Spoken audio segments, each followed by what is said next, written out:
this is GoGo Mama or Eva from Highland Homestead, and we would like to give you an update on our Osborne 3500. You want to take it away, honey? Well, so far it's working out very well. It heats the whole house except for the basement because the heat rises, but we have backups for the basement. But otherwise, this whole house is heated just by this thing. And if you guys look over here, this is our wood rack, and this is all the wood that we would use in one day. So this is a 24-hour, this is all we use, and it heats the whole house, 72, 73 degrees, somewhere in there, all day long. And we usually load it up before we go to bed, and it burns all night, and then the next morning, hot coals, throw some more logs on there, and it fires right back up. So we are very pleased with it. But one of the technical things I wanted to talk about is this year, when we installed it last year, if you guys seen our video, we used a double liner insulated liner. And we were curious if the expense of using the liner was worth it or not. Well, I think it is, because when I did a chimney cleaning, the only creosote that came out was just a small film in the bottom of the fireplace. So I was quite happy about the buildup. So there was very little buildup.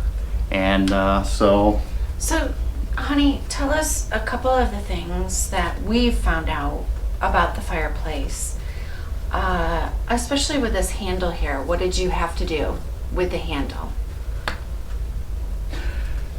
This year, after a break-in of last year, the seal, outer door seal, was compressed a little bit. So when we started it up this year, we noticed that it wasn't burning efficiently. And what I had to do is there's a pin in here, rotate the handle one turn to pull that door tighter to get a good airlock seal. And once we did that, it was burning very efficient from then on. But last year it did fine. But being brand new and breaking in, the seal must have got, collapsed a little bit, crushed a little bit. And so when we started burning it this year, we actually had air leaks around the door. You could actually see, the fire on the edges. But once we did that, rotated the handle one turn tighter and put the locking pin back in, it was super tight and it's been super efficient. So I think that, altogether, this has been a great system for us. One more thing I'd like to add and, have my husband explain is there's a little gadget over here to the side of the stove. Can you tell us about that, honey, and what we do with this? This is just the air damper. It's how much air gets into the firebox.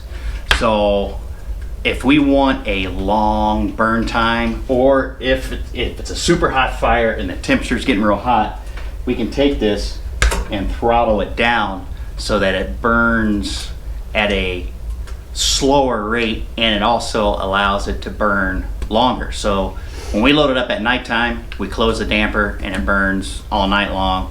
Usually about 3-4 o'clock in the morning is when it's cool enough that the automatic thermostat for the fan will shut off, but there's still hot coals in there and it's still producing heat.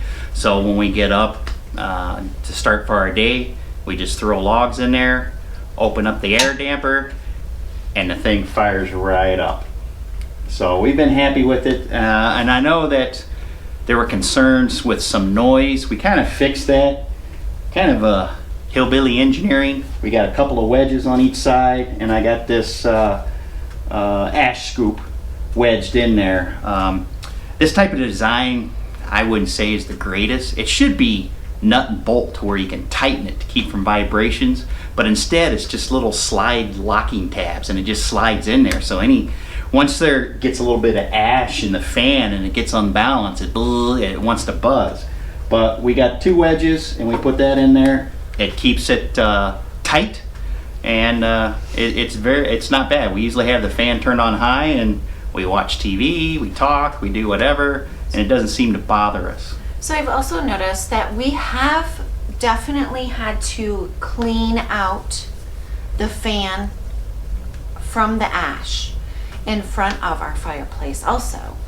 It just makes it run more efficiently, and there's not a lot of sound buzzing, so that when we clean out the ash, it seems to run a little bit better as far as the fan is concerned. It just kind of gets a little ashy in there, you know, sediment from the fireplace.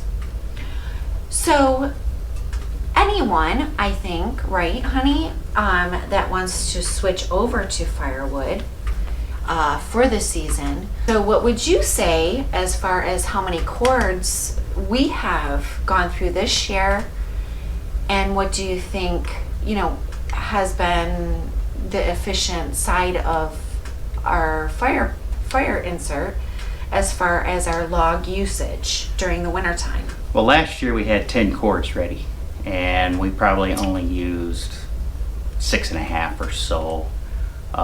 This year we did the same thing. We got it all loaded, and we've only gone through 2 cords so far. It hasn't been as cold of a year as it was last year. Last year, as soon as we put it in, we burned it from October all the way through April, because it was still cold in April here. We still had snow. We actually had snow in May. So we burnt from October to the beginning of May every day. But like I said, if you see the efficiency of this is an all-day burn. We fill this up. Usually we fill it up in the middle of the day. So what happens is we use half of it, and then we have half left over for the next morning, so we're able to start the fire, and then late morning, early afternoon, then we fill it back up. So basically we use half of it, and then there's half left over to start, so we don't have to go out in the cold early in the morning and get new stuff. So, but 1 rack of wood lasts 24 hours, and that heats up this 2,400 square foot home upstairs and down here on the first floor. Now, if we run our old oil burner air handling unit, it recycles, because the cold air unit is right in front of the fireplace. It'll circulate the heat and warm up the basement, but I noticed that cost of electricity, since it's going sky high, and other energy costs, it seems to be a little more efficient for us to run our wood pellet stove just for the basement downstairs, because we can idle it just at 50 just to keep the water, you know, anything from freezing downstairs, and keep it comfortable. Usually it's between 50 and 60 degrees downstairs, and that pellet stove works wonders. Now last year I think my son only burnt about 20 bags of pellets for the whole season, so that's not too bad. We've only gone through 6 so far. So that's what we do to heat up the basement. So I think the cost wise, it might be cheaper to run pellets than running electricity for the circulating fan, because otherwise if we don't go shut it off, that fan continuously runs, and it, you know, because it's a fan, it doesn't operate on a thermostat. So we use pellet downstairs, but as far as this heats up the whole house, and upstairs very warm and comfortable at nighttime. So it's done a good job for us, and I think it's well worth it compared to all the energy costs. So as energy costs keep rising for your home, and if you are searching for a very efficient way to heat your home, the Osborne 3500 insert, besides looking absolutely beautiful in your fireplace and adds a little character, it is well worth the cost of and investment that we have figured that out. If you are looking into cost-effective burning wood for your season, check out the Osborne 3500. And Osborne makes other units also. This is the biggest The unit. biggest. Right. They make several other models that have different cubic inch inside, and it all depends on what your fireplace size is to be able to use it. We had a super large fireplace, so we could use the largest unit that anybody really makes to put in our fireplace. So, and that's what we did. We went with the largest one to make sure we get a good efficiency out of it. I will link in the description below our other 2 videos on the Osborne 3500, and go check out an Osborne site for yourself to see if it is worth it for you. It's very cost effective for us being homesteaders, so I'm sure that it is going to be cost effective for you guys too out there. As we say, from our house to yours, toodles. Toodles! Just like being on the beach.